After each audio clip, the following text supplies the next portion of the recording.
Steven, you started your coaching journey earlier this year. Just tell me what it's been like so far and what you've enjoyed. I've loved it. It's been a fantastic experience and a learning adventure, if you like. My coaching started maybe 4 or 5 years ago in terms of getting on the ladder in terms of qualifications. I'm very excited. It's a new challenge and a new journey, if you like, and I'm really looking forward to getting my teeth into it and see how it goes. Just give us a little insight into what you've done with coaching over that time. I started at Liverpool's academy in February, and the initial plan was to shadow the under-16, the under-18, the under-23s manager. At the same time, start my relationship with Mr. Klopp, if you like, and get a flavour for how the coaches work, the philosophy of the club, which I already know as a player, but the coaching side of it. And then obviously try and find a role that would suit me at the beginning of my coaching journey, if you like. And having spoke to various people, got a feeling for different age groups, I thought Liverpool's youth team was the perfect start for me. Obviously during that time I'd had offers to go straight in at first team level throughout the leagues and sort of cut this part out, if you like. But for me, I see a coaching career over a long space of time, so it was important to learn from the beginning and start at a place that was away from the cameras and really learn. If you come out of the game and sort of think you're automatically going to become a top coach just because of the name on your back or the career that you've had, I think you're taking big risks and cutting a lot of corners and a lot of learning and growing and evolving out. For me, there's no rush, there's no targets on time.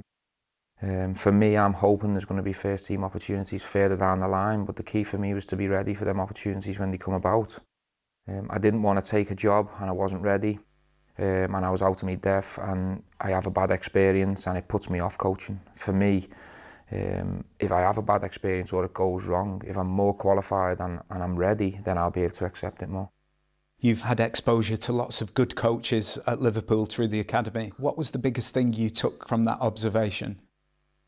Well, first and foremost, it's very different from playing, especially at the beginning. You have an anxiousness about you and you're sort of out of your comfort zone. All eyes and responsibilities on you to coach a large group of men rather than just being one player in a team or a squad. So you realise early on that it's very, very different. You realise that there's a lot of learning to do, there's a lot of people to watch, there's a lot of tips, how people go about it. You need to find your coaching voice, which might be different from being a player. But I think I'm entering a job role that I don't think you'd ever become perfect at it. I don't think you'd ever become finished, if you like. I think it's going to be a case of always learning. I think the game evolves, players evolve, systems change, coaches try different things, you come up against different opposition, managers' tactics. I think it's a fascinating job role as a manager or a coach, and you can never stop learning on it. You've obviously played under lots of managers. Is there anybody that stands out in terms of influence? Well, I think they'll all be an influence because already in a short space of time I've tried to use certain things that them managers I've played for have used with me, certain sayings, certain coaching points to individual players, certain points as I'm shaping an 11 up. I think it'd be very disrespectful to all of them if I picked one. But for example, a Rafa Benitez, who's a fine tactical coach, of course you take a lot from him. Capello at England level, Brendan Rodgers in terms of dominating the ball. So I'm blessed in terms of the experience and the knowledge I've gained as a player working with them people. The key thing for me is to try and do it my way, what I believe in, and then try and add the good bits from all them managers and try and add that to what I've already got. When you were a player, what sort of activities on the training ground did you like? I liked one-on-one talks with managers away from the training ground where I had footage of analysis where I could go through my own game.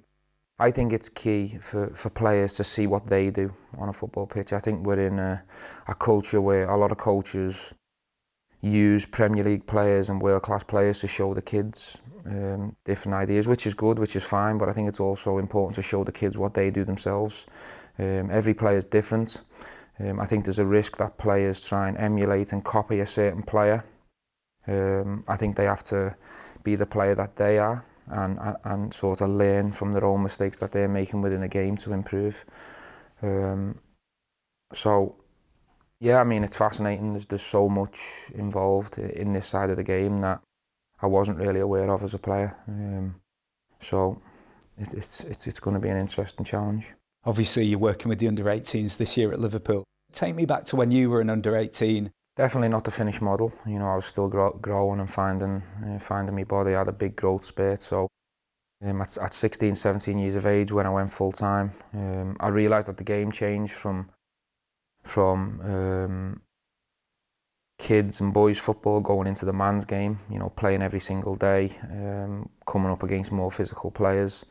It's a big challenge for the kids at that age. It's a big learning curve, them 2 years as an apprenticeship. So what I'm saying to the boys is really focus in for the next 2 years and try and learn as much as you can and really find your feet and enjoy coming into men's football and try and grow and evolve, and because they're not far away from becoming what they're going to be for the next 10, 15 years in terms of how they're going to be physically and what they're going to learn. You talked about coaching being a long-term plan for you. I'm hoping, I've got dreams of aspirations of coaching for a long time. We'll have to see how that journey goes. But yeah, I'm excited. I'm really looking forward to the challenge, and we'll see how it goes. Well, from everybody at the FA, we wish you all the best. Thanks very much.